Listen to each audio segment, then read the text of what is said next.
আসসালামু আলাইকুম, আমি ডাক্তার নাজমুল। আজকে আপনার স্ক্রিনে যে পেশেন্টটা দেখতে পাচ্ছেন, ওর একদম পুরা হিস্ট্রিটা আমি আপনাদের মাঝখানে আলোচনা করব। ও যখন আমার কাছে প্রথম এসেছিল, তখন দেখা গেছে যে ও একদমই দাঁড়াতে পারছিল না। এবং ওর যে মালিক ছিল, উনি এসেই বলতেছিল যে, "স্যার, আমি এরকম অনেক জায়গায় আরো কয়েকজন ভেট দেখাইছি এবং দেখা যাচ্ছে যে ও একদম প্রথমে সুস্থ ছিল, কিন্তু তারপরে হঠাৎ করেই একটা সার্টেন টাইমে ও একদিন দাঁড়াইতে পারতেছে না। এবং তারপর থেকে এত ভেট দেখানো হইলো বা এত ওষুধ খাওয়ানো হইলো, কোনোভাবেই আর দাঁড়াইতেছে না। এবং ভেট তো বলেই দিচ্ছে যে ও নাকি আর কখনো দাঁড়াবে না। এখন ওরকে কি কোনোভাবে সুস্থ করা সম্ভব কিনা?" তখন আমি ওর একটা ফিজিক্যাল এক্সামিনেশন করলাম। করার পরে দেখলাম কি, যে এই ধরনের সমস্যাটা বেসিক্যালি কনজেনিটাল হাইপোপ্লাসিয়া থেকে হয়ে থাকে।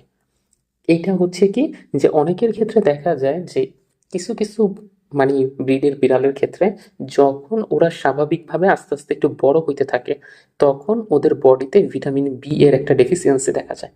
এবং এই যে ভিটামিন বি এর ওই ডেফিসিয়েন্সিটা দেখা যাচ্ছে, এবং সাথে আদার্স কিছু মাল্টি মিনারেলস আছে। এই মিনারেলসগুলোর ডেফিসিয়েন্সির জন্য ওদের নার্ভের ইম্পালসটা কম যায়। নার্ভ ইম্পালস বলতে পেছনের পায়ে মূলত প্রথম দিকে নার্ভের ইম্পালস একদমই যাবে না। তারপরে আস্তে আস্তে সামনের পাটাও একদম হবে, এবং আপনারা স্ক্রিনে দেখতেই পাচ্ছেন যে ওকে দাঁড় করানো পর্যন্ত যাচ্ছিল না, ও একদম শুয়ে পড়ছিল। প্রথম দিকে তো পেছনের পায়ে ছিল, পরবর্তীতে সামনের পায়ে ছিল।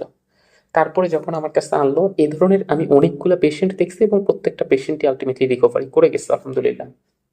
এদের ক্ষেত্রে আমরা যদি ওই প্রপার যেই মিনারেলসটা বা প্রপার যেই ভিটামিনটার আলটিমেটলি অভাব আছে বডিতে, সেইটার যদি একটা কম্বাইন্ড ফর্মে ড্রাগটা ওদের বডিতে ব্যবহার করতে পারি, এই ক্ষেত্রে দেখা যায় যে বয়স আর ওজন অনুসারে আসার কথা যতটুক, অতটুক ব্যবহার না করে একটু বেশি কম করতে হয়।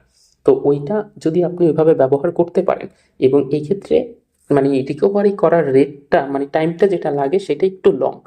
অন্যান্য ক্ষেত্রে দেখা যায়, যেমন এটা মনে হয় আলটিমেটলি 16 দিন বা 20 দিনের মাথায় রিকভারি করছে। আমার আরো একটা পেশেন্ট ছিল যেটা 25 দিন না 26 দিনের মাথায় রিকভারি করছে। তো এগুলো মোস্ট অফ দেম টাইমই রিকভারি করে যায়। রিকভারি রেট এগুলোর ভালো, কিন্তু আপনাকে প্রপারলি আগে ডায়াগনোসিস করতে হবে যে এইটা কি আসলে আদৌ সুস্থ হবে কিনা।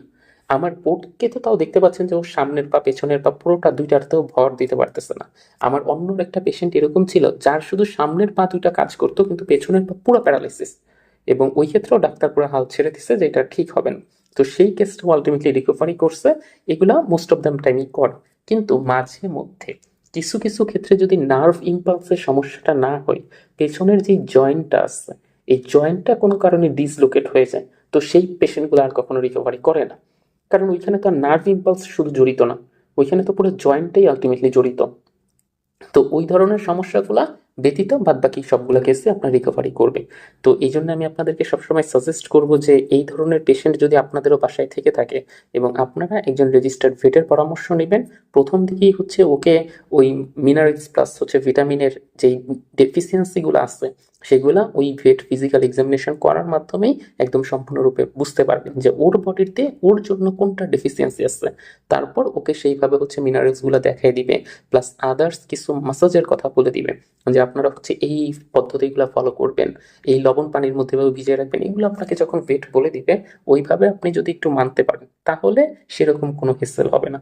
এটা ওই 20 দিন, আমি সাধারণত এই ধরনের পেশেন্টকে 25 দিন প্লাস বলেই দিই যে এগুলো 25 দিন প্লাস বা 1 মাস প্লাস সময় লাগবে। ধৈর্য ধরে আপনি শুধু জাস্ট ওষুধটা খাওয়াতে থাকেন। এবং এই ক্ষেত্রে মেডিসিনও খুব বেশি না, 2 থেকে 3 রকমের মেডিসিন আপনি একটু লং টাইম ধরে খাওয়াবেন, দেখবেন ওর প্রোগ্রেস রেট খুব ভালো। তো এই ধরনের সমস্যা যদি আপনার বিড়ালের হয়ে থাকে, সেক্ষেত্রে আপনি আমাদের সাথে যোগাযোগ করতে পারেন। ধন্যবাদ সবাইকে।